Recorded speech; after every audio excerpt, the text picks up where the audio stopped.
I'm in here, right here. Okay. Yeah. And then I'm in here, right here. Oh yeah. Well, you clearly are the guy with the dark hair and the brown Oh skin. yeah, oh yeah. And, And the sea white. oh yeah. Oh, it's obvious. I shouldn't have even asked. Yeah. The one Latin Oh, kid. yeah. This must be you here, Panchito. In the back Yeah, row. I'm right there. Yeah, I mean, the guy kind of Yeah. stands out. Yeah, you have really. Well, who is this over here? That's me right there. That's what I thought with a lot of hair. Yeah. Same thing here. I mean, all you have to do is look. 39, 40, 41, and 42. Yeah, 41. Yeah, cool. Can you tell us about yourself, your family history, and when they arrived in Detroit? As far as the Lozanos go, we came up through, we were a railroad type people. We came up from Mexico through Texas, Kansas City. My dad worked on the railroad. They lived in boxcars, and they moved with the boxcars, laying down railroad lines for the infrastructure of the United States, all through the Midwest until they got to Joliet. And Joliet was the a center for the railroad for Chicago and the Midwest. And my dad and mother settled in Joliet, Illinois, where I was born. And we stayed there for a while. And then we moved to Detroit when I was maybe 3 years old. And my dad got a job in the factory, and he got some music teachers to come over and teach my two brothers and myself and the rest of the family music. So I started my music training when I was 7 years old. When I was 9 years old, I took up drums. When I was 10 years old, I took up alto horn. When I was 11 years old, I took up the trumpet. And I stayed with the trumpet all throughout my life. When I got to high school, I already knew music because I had been taking private music lessons all my life. And I walked into the music classes. When my brother Joe walked into Western High School, he walked in and played first trumpet. When my brother Martin walked in, he walked in and played first trombone with Western High School. And we were a musical family. And we rehearsed at home maybe 2 days a week with some family members and other people. And that kept us off the streets. That was my dad's thinking. And he was thinking right. We stayed off the streets and practice and practice and practice. And after I got out of high school, I went on the road. And I went to St. Louis, and I was playing with Russ Carlisle's band at the Casa Loma Ballroom. I got drafted. And I went with the Glenn Miller Band and Yale University. I didn't play with the Yale Glenn Miller Band dance band. I played with the big band, the 60-piece band. And then Glenn Miller went across the seas, and I didn't go with him because I had not completed my basic training.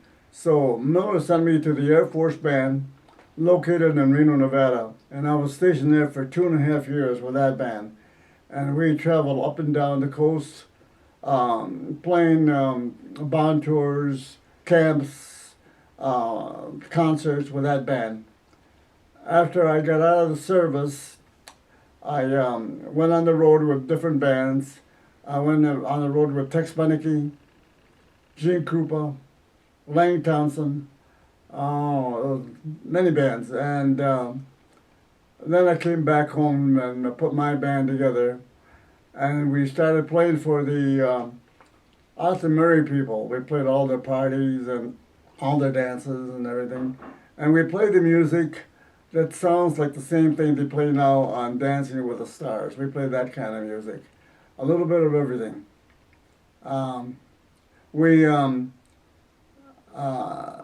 All this time I was going to school, and we lived on the corner of 18th and Porter. We all went to Webster School. When I graduated from college, I came back, and I was appointed bilingual director of projects for Webster and Preston School. And I had that job for about 2-3 years. Then I went over to Maybury School as an assistant principal, and I was there for 8 years. Then I was appointed to Webster School as principal, and I was there for 17 years. And one of my biggest enjoyments was the first day I walked into Webster as principal, down the hallway, here comes this teacher. Her name was Mrs. Rose. And I had Mrs. Rose when I was in the 3rd grade at Webster School. And I said, I made the biggest mistake in my life. I said, here comes one of my old teachers. What I should have said, here comes one of my former teachers. And she was my former teacher. She was walking down the hallway. And I had her when I was in the 3rd grade. And I was principal of the school that I went to. And I stayed there until I retired from the school system.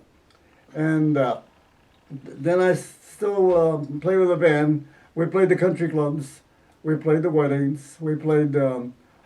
Louis, Youngstown, Chicago, everything in the Midwest. What else can I tell you about that? Could I interrupt in the Yeah. sense that you gave us a perspective in terms of your life, but do you mind giving us like some years, the year you were born, like where you were born and when you went into the military, if those dates could help us? Yeah, when my family arrived in Joliet, Illinois, I was born in Joliet, 1924. We stayed in Joliet until we moved to Detroit, and I was 3 years old. Then I went into the service when I was 18.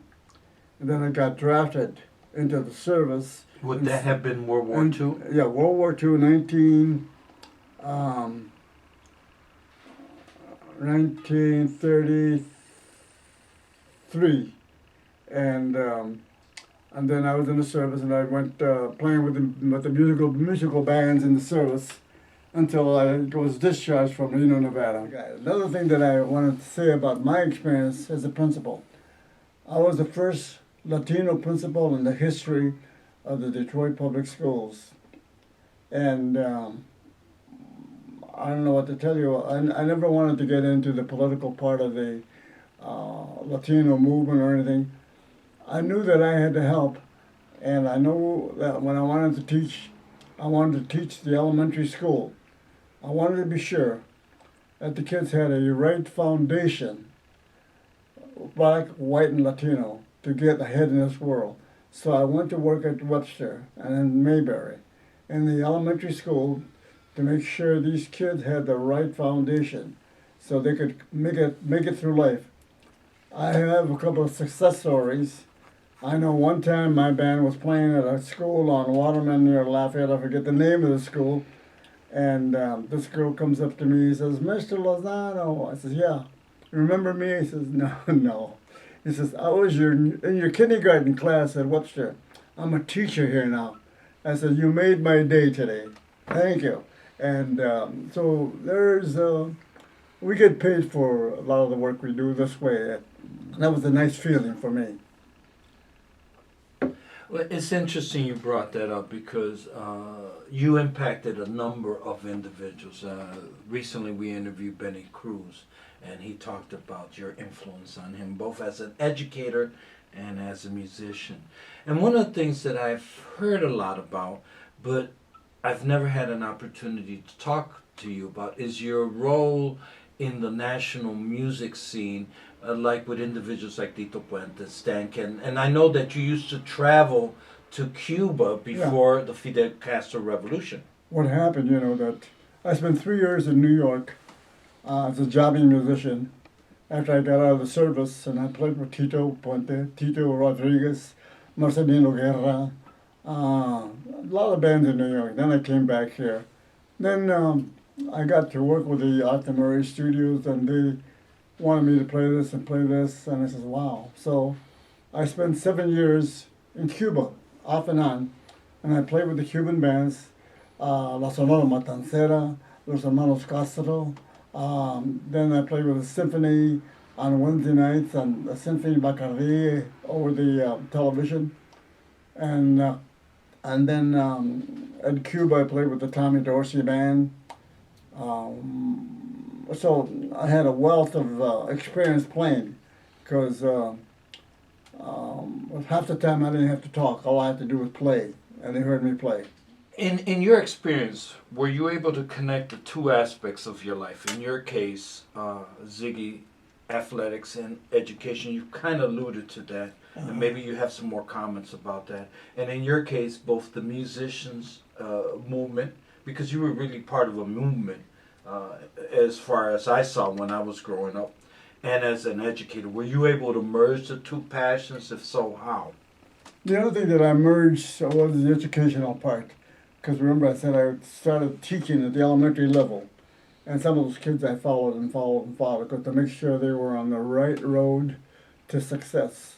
As far as music goes, I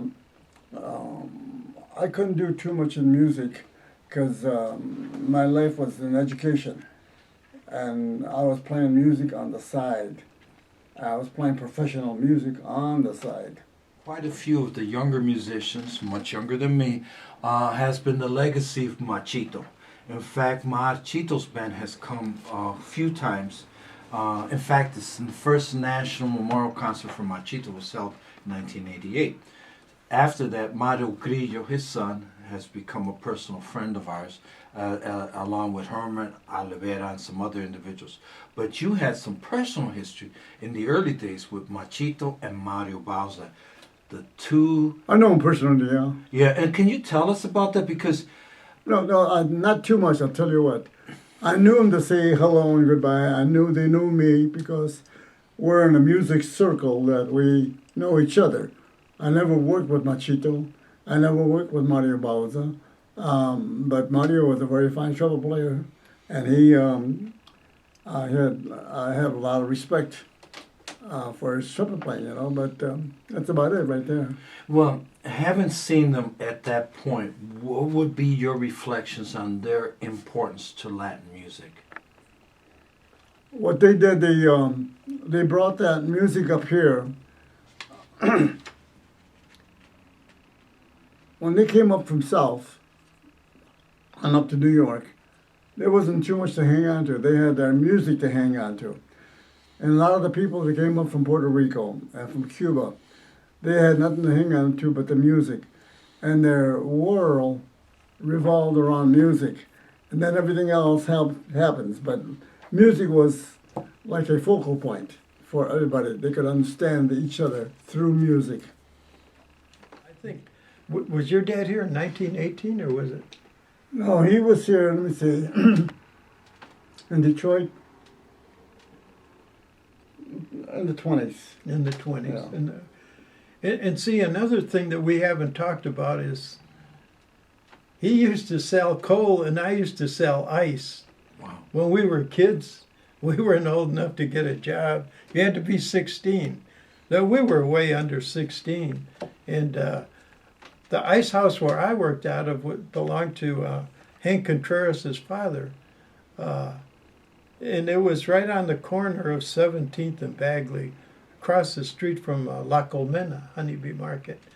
And where did you sell your coal? Well, in 18th and Porter, my dad had, we had 3 trucks, and we used to pick up coal and ice and sell it there. And I remember when I was going to high school, we go down to the river, on the boulevard and the Woodward River, West Grand Boulevard, to pick up a coal for delivery.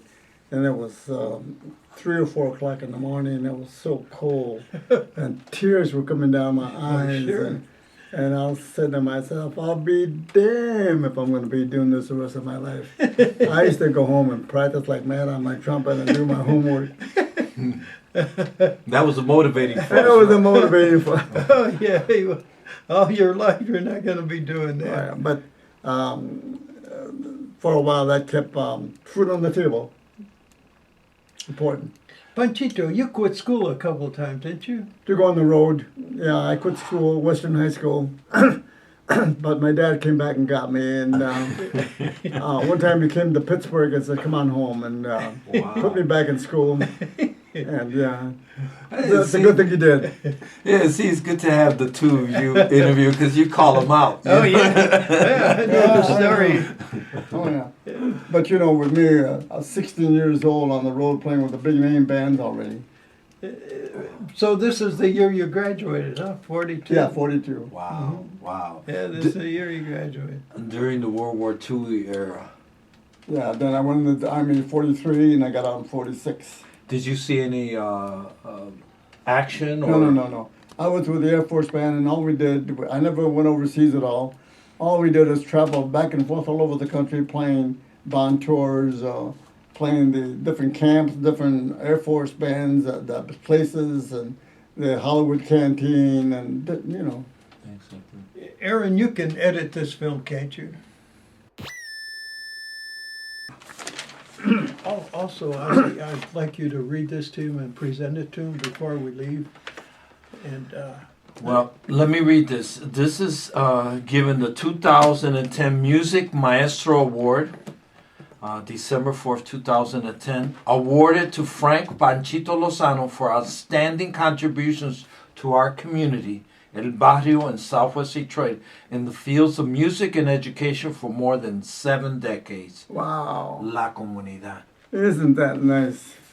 yeah, Thank and this Frank you. Solano was going to give you this last year over at Mexican Town Fiesta Center, Yeah. Oh, yeah. and you couldn't make it. I couldn't make it, you know, it's But the older I get, the more I don't make, Yeah, I understand. you know what I mean? But But- Ozzie, that's great that you gave Well, him that award. And in perfect timing. Two people in music and have been instrumental, you know, in keeping music alive in Southwest Detroit. And here's the father of it all. Panchito, you are the father, whether you want to be or not. You are the father. See, the whole thing with music, it's not only Latino music, but all music. Of course. Because, you know, we play the ballrooms and all that. We play the nightclubs, we play the country clubs, and that's not Latin music. You have to come up with what they want. Do you think I should bring Ozzie, Aaron, and Consuela to one of our Bob Evans things? Absolutely. So that you can see the spirit of the school? Absolutely. So it's reunion of Western High School alumni? Yeah. Yeah, it's once a month, the second Thursday. The graduates of Western High School meet once a month. All Wow. classes. That'd be excellent. And they don't let us out until we sing the school song. Even the waitress won't let us out. And she knows the school song. She's not from Western.